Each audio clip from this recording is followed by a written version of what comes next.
My name is Jessica Chen. I'm 38, and the calmest I have ever sounded in my life was the moment I walked into my mother's office, closed the door behind me, and said, "Mom, I'm taking the company with me." She thought I was bluffing. She thought 7 years of paying salaries, covering losses, and building something from nothing meant I'd never actually leave. She was wrong. For 7 years, I've been running Golden Dragon restaurants, the family business my parents started in the 90s. When my father had a stroke, I made a choice. I left my job, a job that paid 6 figures, a job where I was respected, a job where I got to build my own future. Instead, I moved back into my childhood bedroom and became the person who fixed everything. I restructured debt that wasn't mine. I negotiated with vendors at midnight. I covered losses from my own savings. I kept employees from losing their jobs. I worked 16-hour days in a business that was falling apart because my mother said the words I couldn't refuse. "We need you. We need you to save this." Every quarterly loss I covered came from my account. Every vendor I reassured meant another sleepless night.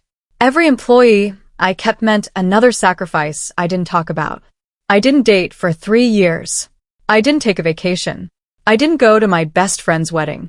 I answered emails from hospitals while my father recovered. I rebuilt an entire business from the ground up. Then my brother Michael came home. He'd been gone 8 years. 8 years of living in Los Angeles, finding himself, which mostly meant expensive gym memberships, failed cryptocurrency schemes, and calling my parents for money every 6 months. Within 2 weeks of coming back, he was telling the head chef how to cook. Within a month, he'd convinced my mother that his fresh perspective was exactly what we needed. I remember the moment I realized what was happening. He walked into the restaurant during dinner service, took a selfie at a table, and posted it with #FamilyBusinessLife. Then he asked my mother, in front of the entire staff, when she was going to let him take over. She was smiling when he asked it. 3 weeks later, my mother sat me down in her office. The same office where I'd spent 7 years solving problems. The same office where I'd cried over spreadsheets and made impossible decisions. She told me Michael would be the new CEO. My job, she said, was to step back and let him lead. I would stay on as an unpaid consultant to help with the transition. She said it like it was generous. Like giving away something I'd built from nothing was a gift I should accept gratefully. I remember looking at her hands. They were folded on the desk like she'd practiced the speech. Like she'd rehearsed the words. Like she'd already decided who I was supposed to be. That's when I understood something I should have accepted a long time ago. I had not been loved for my sacrifices. I had been used by them. And the moment they thought they no longer needed me, they wanted me to disappear. Quietly, gratefully. Like I'd never mattered at all. But I had mattered. And I was about to prove it. For 7 years, I was the person nobody applauds. I inherited a company that was bleeding $40,000 every single month. That's $480,000 a year disappearing. My father's stroke had left everything in chaos. Expenses mixed with personal spending. No one knew which restaurants were making money and which ones were draining us dry. I had to figure it all out myself. The first year, I renegotiated contracts with 3 major suppliers. I cut costs by 18%. I discovered we were operating 2 locations at a 30% loss. I had the conversation nobody wanted to have. Close them or watch the money disappear. We closed them. 14 staff members lost their jobs. $35,000 saved every month. I rebuilt the entire accounting system by hand. Every transaction, every invoice, every receipt my parents had shoved into drawers for years. I sat at my childhood desk with spreadsheets and a calculator, and I found out the truth. We were about to go bankrupt. Then I analyzed the menu. My parents served dim sum the way they learned in 1992. Beautiful, authentic, completely unmarketable to anyone under 40 who actually had money to spend. I spent 3 months looking at our sales data, studying what people ordered, understanding what made money and what just took up space. 67% of our revenue came from 5 dishes. 15 other dishes sat on the menu, required special ingredients, and sold almost never. I cut the menu down.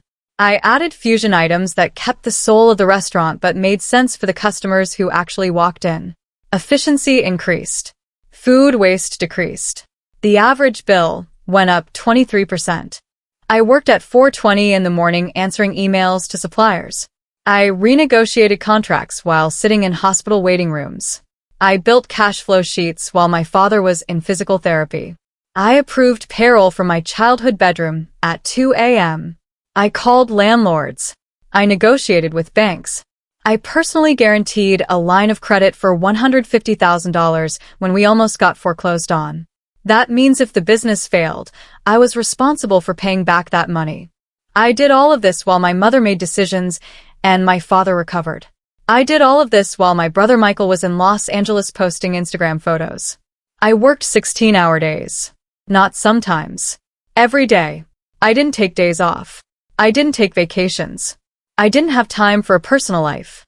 I watched my best friend get married, and I sent a gift instead of showing up because we had a health department inspection scheduled.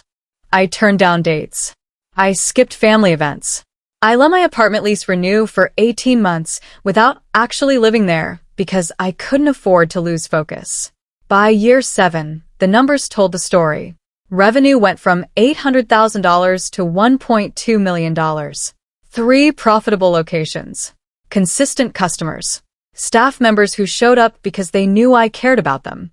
Vendor relationships so solid that when the supply chain crisis happened in 2021, one of my suppliers personally made sure we got inventory when other restaurants were shutting down. I had transformed a failing business into something real, something profitable, something that worked. And it was all being handed to someone who'd never worked a day in his life. Nobody called what I did a job. They called it, Jessica's been managing things like I was shuffling papers, not redesigning an entire business. Every email I sent at 4 a.m. didn't count. Every spreadsheet I built tracking labor costs and inventory didn't count. Every conversation with banks during the near bankruptcy didn't count. Every staff member I trained didn't count. Every decision I made that kept the company alive didn't count. It was all invisible. It was all dismissed as day-to-day stuff. But the money was real. The $240,000 I'd personally loaned the business was real. The $150,000 line of credit I'd personally guaranteed was real. The salary I'd given up, $85,000 a year versus the $45,000 I actually earned, was real. Over 7 years, that was $280,000 I'd sacrificed. The value of the business systems I'd built would have cost $180,000 if we'd hired a consultant to do it. That was over $850,000 in value I'd created or contributed. And I was about to watch it handed to someone who couldn't read a P&L statement. The moment I understood everything, that I wasn't loved for my sacrifice, that I was being erased, happened on a Tuesday in June during a staff meeting. Michael had been officially in charge for exactly 10 days. My mother brought him to the restaurant so he could meet the team. Everyone there knew me. They'd watched me make every major decision. They knew that David, the head chef, had trained under me. They knew that the way the kitchen ran smoothly was because of systems I'd built. Michael stood in front of them, wearing a Hugo Boss shirt that probably cost more than what any of them made in a day. He looked around like he owned the place. Maybe he thought he did. "Hey everyone, exciting news," he said. "I'm taking over as CEO. We're going to shake things up. Bring some new energy. Maybe modernize the whole operation." Modernize. Like the 6 months I spent rebuilding the entire computer system didn't happen. Like training every staff member on the new software didn't matter. Like the inventory management system I created that cut food costs by 12% didn't exist. David spoke up. He'd worked with me for 5 years. He knew what I'd done. "Michael, we've actually implemented some pretty sophisticated systems over the last few years," David said carefully.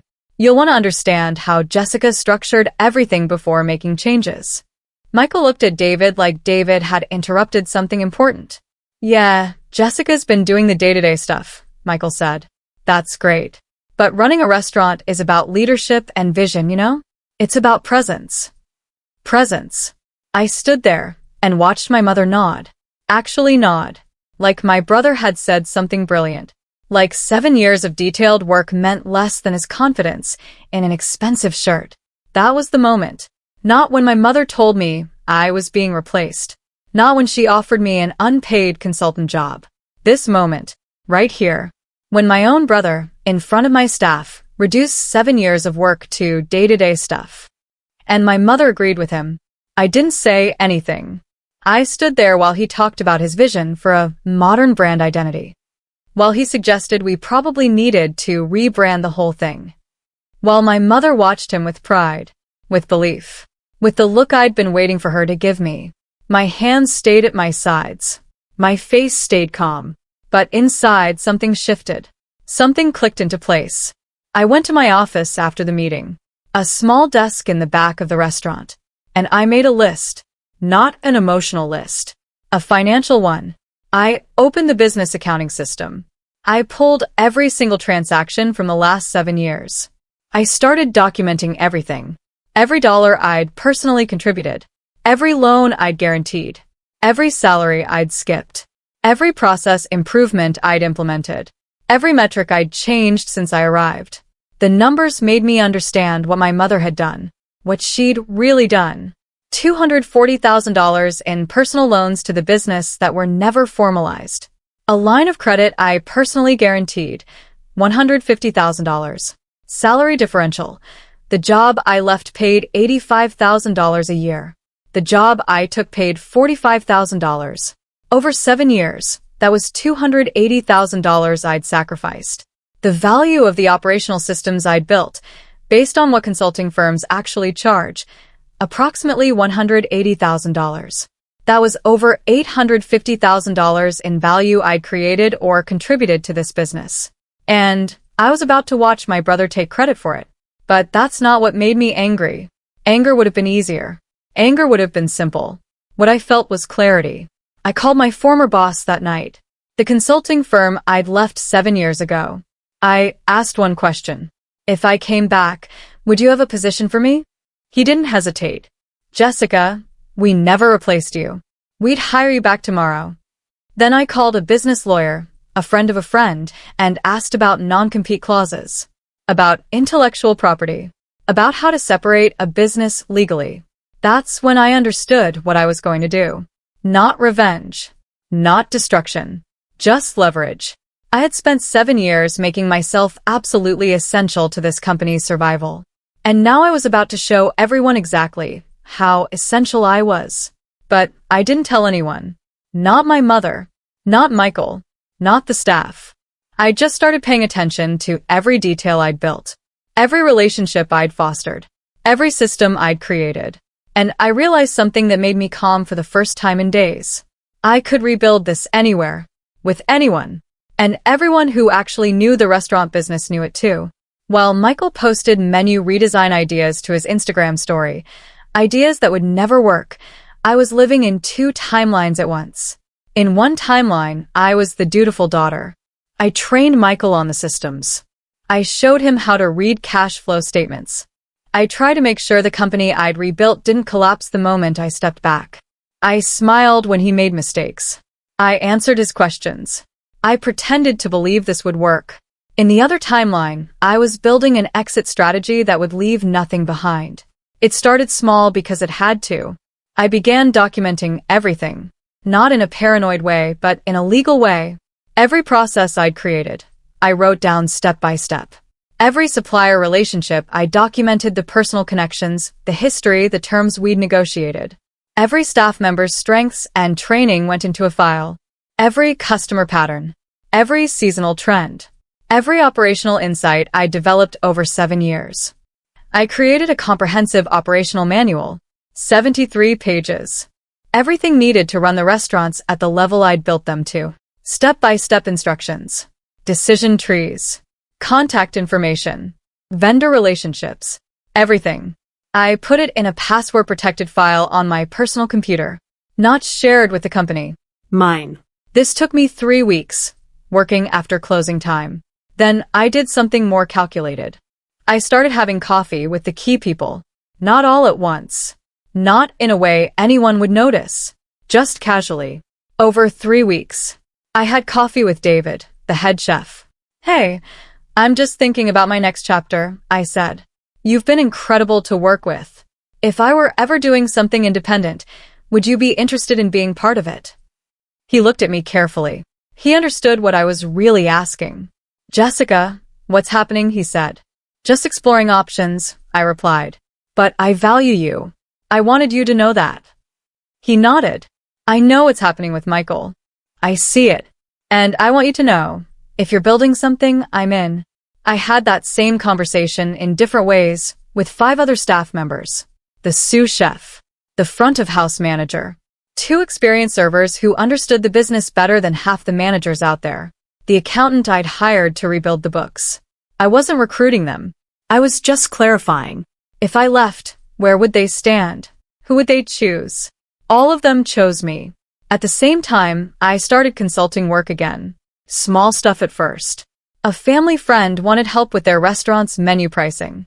Another business wanted help restructuring their computer ordering system. I did this on nights and weekends. I was rebuilding the skills that had gotten rusty. I was proving to myself that the expertise was mine, not the company's. By month 2 of Michael's reign, I had put together a package. A comprehensive operational manual. 6 key staff members who'd indicated they'd leave if I left. 3 months of consulting income that showed I could earn on my own. Detailed documentation of every improvement I'd made. A formal consulting contract with a major hotel group that wanted me to redesign their entire restaurant operation. That contract was worth $180,000 over 6 months. That contract meant I didn't need the company anymore. That contract meant I could leave. Meanwhile, in the timeline everyone could see, Michael was implementing his vision. He convinced my mother to fund a rebrand. A new logo that was terrible. A new website that was cluttered. A TikTok presence that mostly featured him lip-syncing in the empty restaurant at closing time.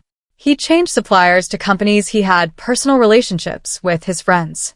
Companies that were more expensive and lower quality. He cut staff hours to save money, which meant less coverage during dinner service, which meant slower service, which meant lower revenue. After 30 days of Michael's leadership, revenue was down 8%. After 60 days, we'd lost one of our most experienced servers. David told me he was starting to look for other jobs. That's when I knew the moment was coming.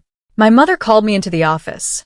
She wanted me to talk to Michael about some of the operational challenges. She didn't say it directly, but I could read it clearly.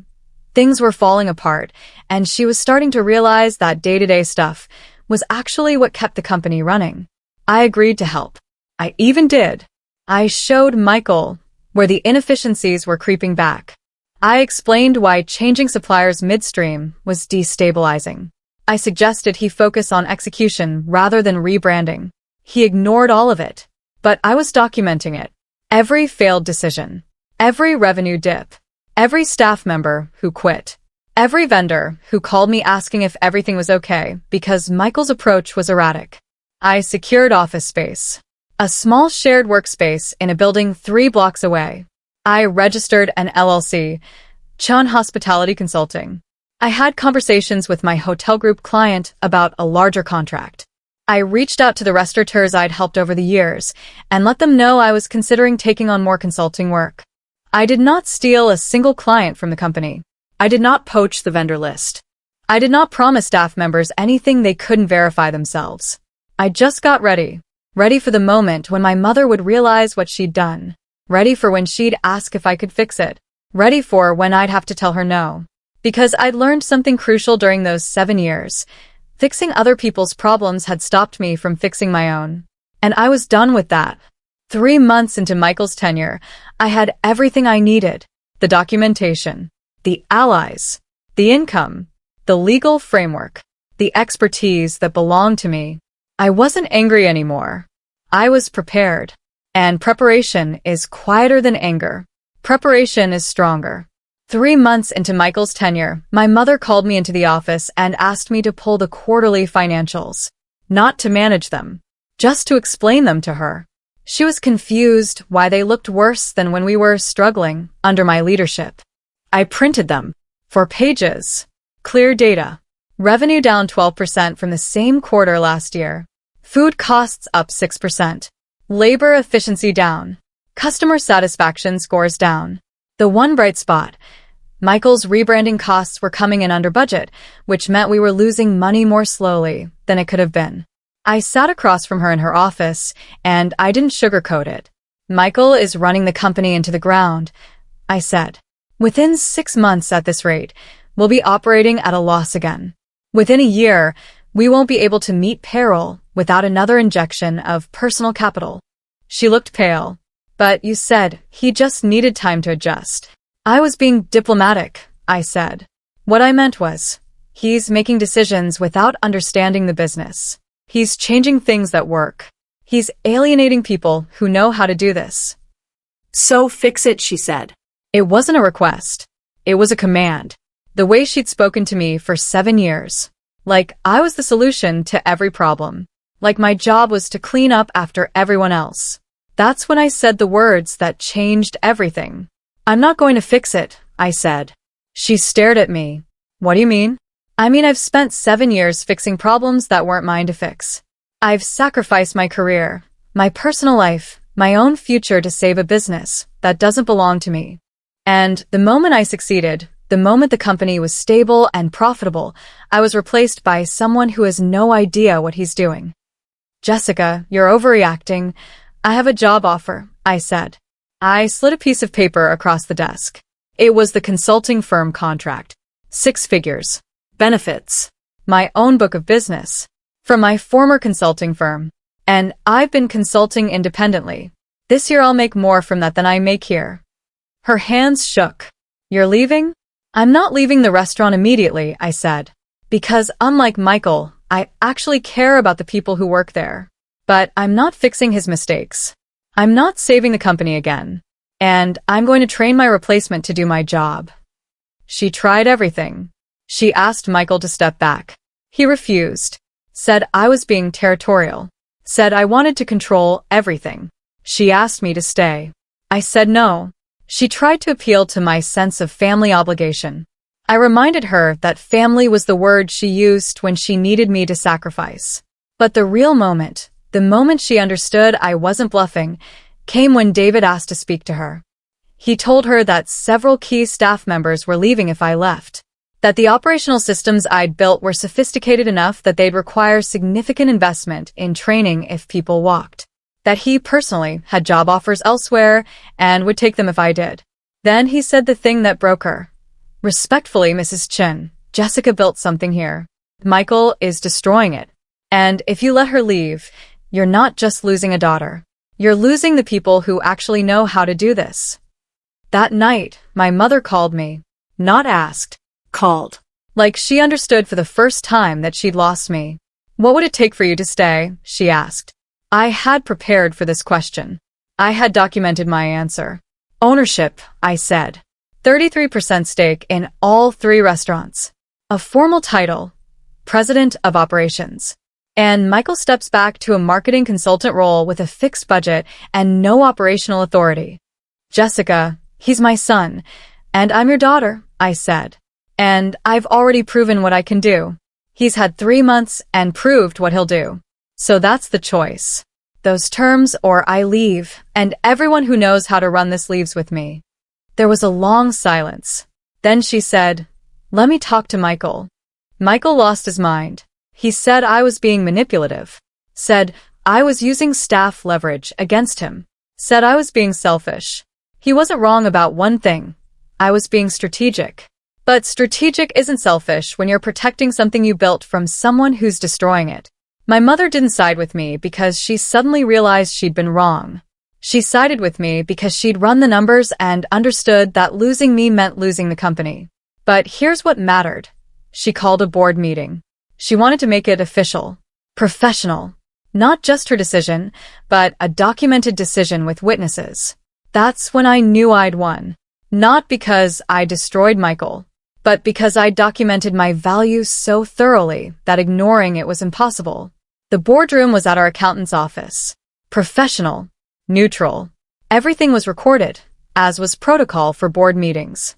My mother had invited the advisory board we'd formed 2 years earlier. A retired restaurant owner. A CPA who consulted for hospitality groups. A business attorney. These were people I'd brought in specifically to add governance structure when my parents got older. Smart move on my mother's part. She was bringing in neutral parties who could validate whatever decision she made. Michael showed up in another expensive shirt. Confident. He'd spent the morning posting an Instagram story about trusting the process and vision taking time. He had no idea what was coming. I wore dark slacks and a professional blazer. Not to impress anyone. To signal that this was business, not emotion. I brought a folder with me. Inside were spreadsheets, timelines, documentation, proof. My mother went first. She presented the quarterly financials. Revenue down 12%. Operational efficiency down. Customer satisfaction down. The board members exchanged looks. They understood what those numbers meant. Then she said something that surprised me. I made a decision 3 months ago that I'm reconsidering. I'd like to hear from all parties about what should happen next. Michael spoke first. He blamed the economy. He blamed the menu being too traditional. He blamed the staff for not embracing his vision. He said he just needed more time to prove his worth. The retired restaurant owner asked him directly, "What's your experience in restaurant operations?" Michael looked confused. "My family's owned restaurants for 30 years. "But you personally," the owner said carefully. "Operations, P&L management, vendor relationships, staffing. What's your actual experience?" "I'm learning," Michael said. "How long will the learning period last?" the CPA asked. His voice was neutral, professional, but the question hung in the air. Michael didn't have an answer. Then my mother turned to me. "Jessica, what do you want to say?" I had prepared a presentation. Not emotional, just data. I showed revenue trends for 7 years. I showed the specific operational changes I'd implemented with timeline and revenue impact. I showed what had happened in the 90 days since I'd stepped back. I showed customer retention metrics, staff retention metrics, vendor relationship quality metrics. I didn't raise my voice. I didn't need to.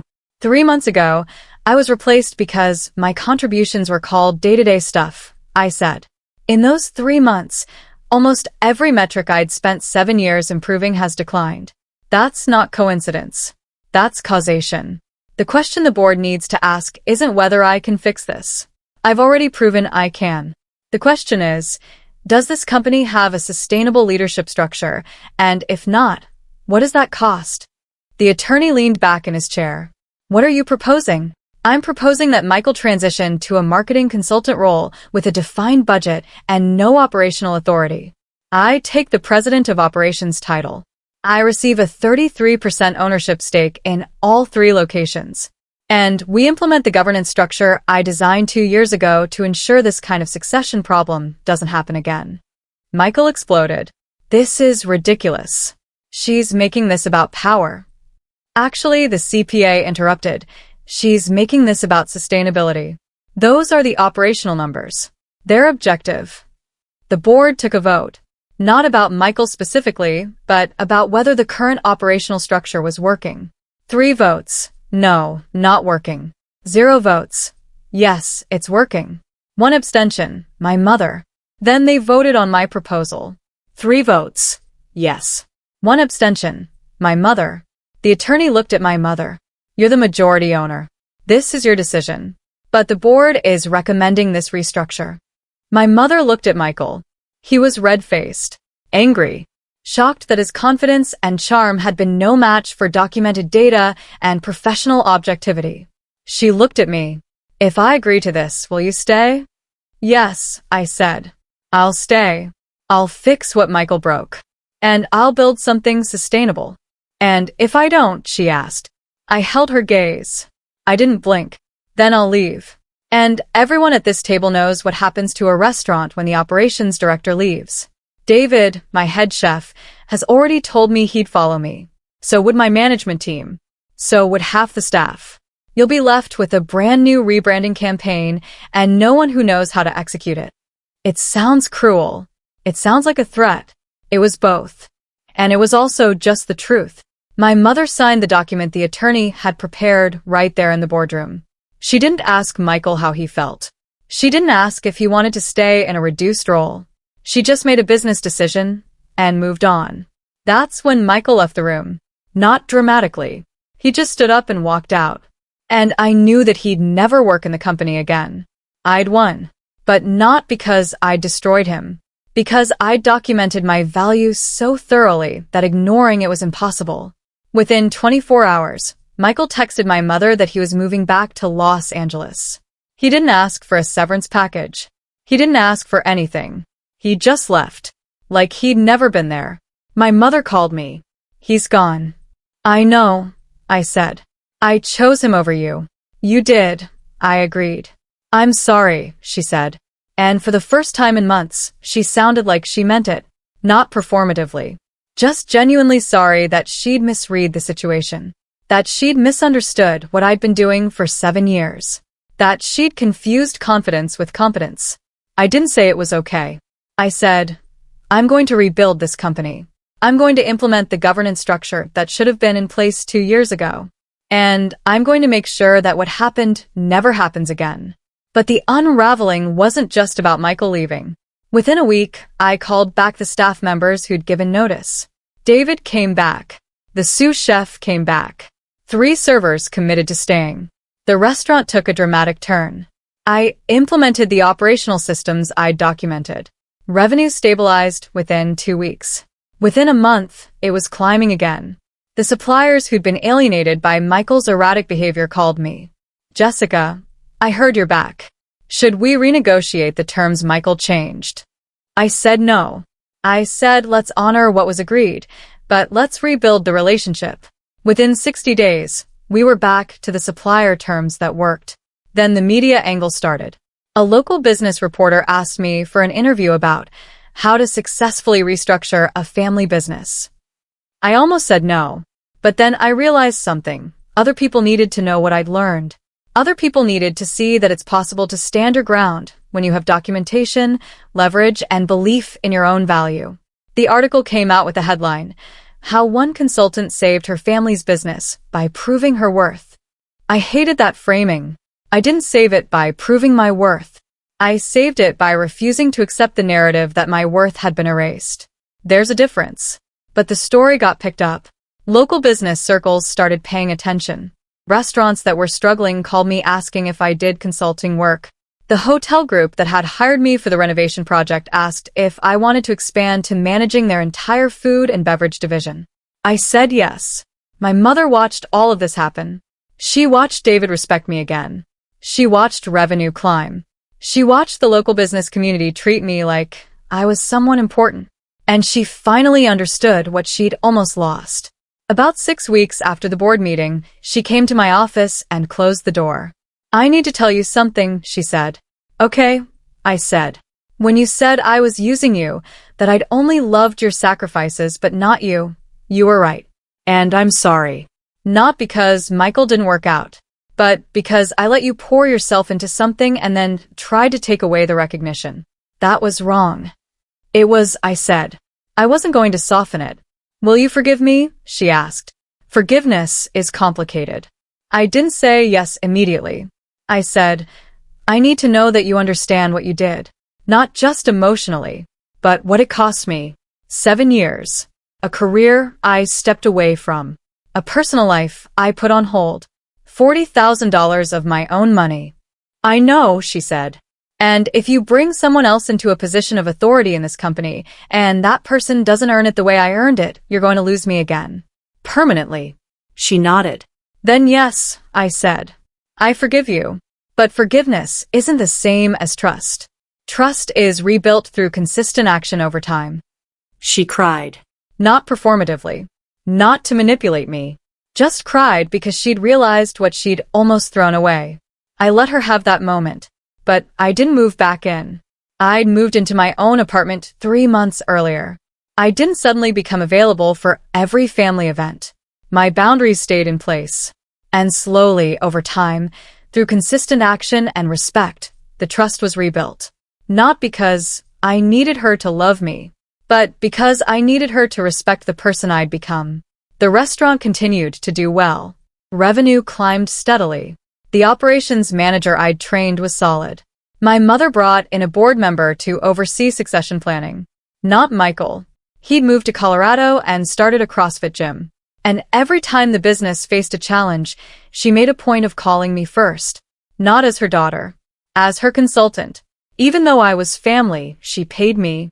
Even though I could have done it for free, I sent an invoice. Setting those boundaries was the most loving thing I could do. It meant the relationship was based on respect, not obligation. It meant I was choosing to help, not being forced to help. 3 months after the board meeting, I had a conversation with my mother that changed everything. We were in the main restaurant on a slow Tuesday afternoon. I was training a new operations manager, someone I'd brought in from outside the family business, someone I trusted to eventually take over from me. My mother watched from a corner table. When the staff had cleared out, she joined me. "I've been thinking," she said, "about what you said. About me using you." "Okay," I said. "I realized something. When your father got sick, I was terrified. Not just about him. About the business.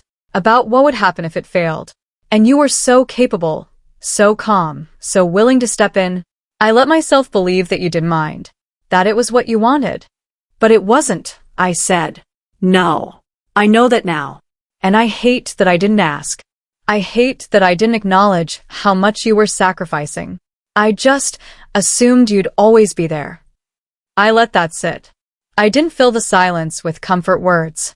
"The thing about assuming people will always be there," I said, "is that eventually they leave. Not because they don't love you, but because they finally love themselves more." She flinched. "That's not cruel," I said. "That's healthy. That's the only thing that saves you." "When did you become so wise?" she asked. Not sarcastically. Genuinely. "When I stopped waiting for you to recognize my value and started owning it myself." We didn't have a magical moment where everything was fixed. We didn't suddenly go back to how things were. But we did have something different. Honest accounting. I told her what 7 years had cost me. Not financially, but in terms of the life I didn't live. She listened. She didn't interrupt. She didn't make it about her guilt. And then she asked something I didn't expect. "What do you want now?" Not what should you do. Not what's best for the company. But what do you want? "I want to build something that's mine," I said. Not the restaurant. Not the family business. Something that belongs to me. Something where I make the decisions and face the consequences and get to keep all the rewards. "What would that look like?" she asked. "I'm going to stay as president of operations through the next 2 years. I'm going to finish implementing the governance structure and train my replacement. And then I'm going to consult independently. I have enough business lined up to replace my salary twice over. And eventually I'll probably start my own firm. Hospitality consulting specializing in family business restructuring." "Because you learned it the hard way," she said. "Because I lived it," I said. "Will you still be involved with the restaurant?" she asked. "I'll be a stakeholder. I'll come to board meetings. I won't be running day-to-day operations. That'll be someone else's responsibility. Someone who chooses it." "I understand," she said. And the remarkable thing is she did. She didn't try to convince me to stay longer. She didn't make it emotional. She just accepted that I had given what I could give, and it was time for me to build the rest of my life. That conversation was the actual goodbye. Not bitter. Not angry. Just clear. A week later, I had a conversation with David. He came to my office on a Friday afternoon. "Jessica, I've been thinking about the future," he said. "I want to start my own restaurant concept. I want to do it right. I want to build something instead of just managing it." I looked at him. He'd been loyal when it would have been easier to jump ship. He'd stood up for me when he had nothing to gain. "Yes," I said. "And you know what? First consultation is free." He smiled. "I was hoping you'd say that." We talked for 2 hours. By the end, he had a plan. A restaurant concept that was his, not inherited from his family. Not built on his family's expectations. His. And 6 months later, when it opened, I went to the opening night. My mother came too. She sat at a table and watched David execute a vision. And I watched her understand something. That her daughter's worth hadn't been about keeping the family business running. It had been about helping people, family and strangers, see what they were capable of. 20 months later, Chun Hospitality Consulting had 8 employees, 16 active clients, and a wait list of restaurants wanting my help. The revenue? $480,000 in the first year, projected to double in year 2. But more than revenue, I had something else, a calendar that belonged to me. I started dating someone. Really dating. Not someone I'd squeeze in around business obligations, but someone I had actual time for. We went on vacations. Real vacations where I didn't check email. We took road trips. We spent weekends doing nothing important. I bought an apartment. My apartment. Not shared with my family, not supporting my family's needs, just mine. I painted the walls a color I chose. I filled it with plants. I hung art that made me happy. There was quiet when I wanted quiet. There was space for a life that wasn't about fixing other people's problems. The consulting work was different too. I worked with families who were in crisis, businesses that had failed leadership, succession fights, operational collapse. I came in and I helped them see what I'd learned. That good systems, honest communication, and professional governance were not cold and distant. They were loving. They were the truest way to honor a legacy. My biggest client was a family business twice the size of my mother's restaurants. The founder's 3 adult children were fighting over succession. Within 6 months of my consulting work, they had a clear governance structure. Within a year, 2 of them had moved into defined roles, and 1 had decided to pursue a different passion outside the business. No one felt erased. No one felt betrayed. They just made honest choices about what they wanted. That's what I was good at. Not fixing. Clarifying. My mother's restaurant continued to do well. The operations manager I'd trained was solid. The revenue climbed steadily. She brought in a board member to oversee succession planning. Not Michael. He'd moved to Colorado and started a CrossFit gym. I didn't keep track of him. He wasn't my responsibility anymore. Every time the business faced a challenge, my mother called me first, not as her daughter, as her consultant. Even though I was family, she paid me. Even though I could have done it for free, I sent an invoice. Setting those boundaries was the most loving thing I could do. It meant the relationship was based on respect, not obligation. It meant I was choosing to help, not being forced to help. I ran into David at a coffee shop about a year into my consulting work. His restaurant had been open 8 months. It was getting recognized. Local magazines had written about it. He was training chefs the way I'd trained him. "Hey, Jessica," he said. "I was thinking about expanding. Maybe a second location. Want to help me structure it?" I looked at him. He'd been loyal when it would have been easier to jump ship. He'd stood up for me when he had nothing to gain. "Yes," I said. "And you know what? First consultation is free." He smiled. "I was hoping you'd say that." We talked for 2 hours. By the end, he had a plan for expansion that made sense. Sustainable growth. Not chasing money, but building something real. That night, I sat in my apartment with a cup of tea and thought about what 7 years had cost. Not regret. I'd learned things I couldn't have learned any other way. I developed competencies I wouldn't have built. I discovered that I was stronger and more capable than I'd ever known. But I also thought about what I'd given. My youth. My career advancement. My relationships. My energy. And I thought about the moment I'd finally stopped accepting that sacrifice was the same as love. Love should look like this. Someone believing in your values so much that they don't let you pour yourself into something and then disappear. Someone protecting your future as fiercely as you protect theirs. Someone asking what you want, not just what you'll give. I'd had to build that for myself. But now, at 40 years old, I finally had it. My phone buzzed. A text from a new client. "We're in a succession crisis. Our consultant said to call you. Can you help?" I texted back. "Let's talk tomorrow." Then I put my phone down, looked out at the city lights from my apartment window, and took a long sip of tea. I didn't need to save anyone's business anymore, but I could help them save their own. And that, it turned out, was a much better use of whatever time I had left. The fire pit from my childhood home sat in a corner of my apartment's patio. My mother had given it to me before I moved out, not as a memory, as a tool. A place to burn things that no longer serve me. I'd used it twice. Once to burn old business plans from the family restaurant. Once to burn letters I'd written to my mother but never sent. There was nothing left to burn. just the knowledge that I'd survived something difficult and come out the other side whole. And that was enough. More than enough. That was everything.